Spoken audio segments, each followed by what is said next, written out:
President Trump is calling on California to do a better job with forest management to prevent deadly wildfires from happening.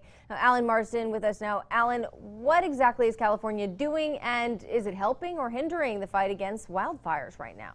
Well, Haley, yes, this got a lot of attention following President Trump's visit to Sacramento yesterday, and we should start by pointing out that experts like UC Berkeley forestry specialist Dr. Bill Stewart say that no amount of forest management would prevent the kinds of fires we've been getting and seeing in California lately.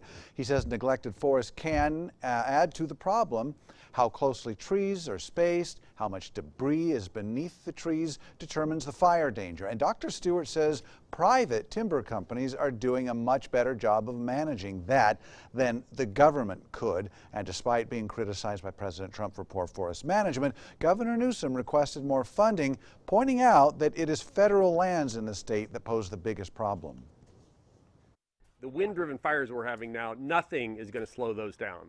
When you get high 30-mile-an-hour consistent winds, it doesn't matter what you did, it's going to burn. 57% of the land in this state is federal forest land. 3% is California. So we really do need that support.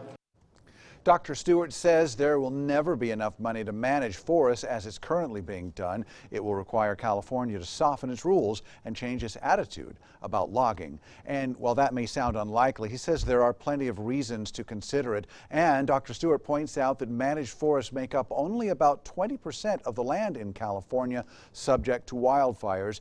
80% is either wilderness or land covered by grass or shrubs. Haley? Thanks, Alan. Dr. Stewart says rather than always putting fires out, it might be necessary to actually start controlled burning of forest lands when winds aren't too high to provide buffer zones that can slow future wildfires down.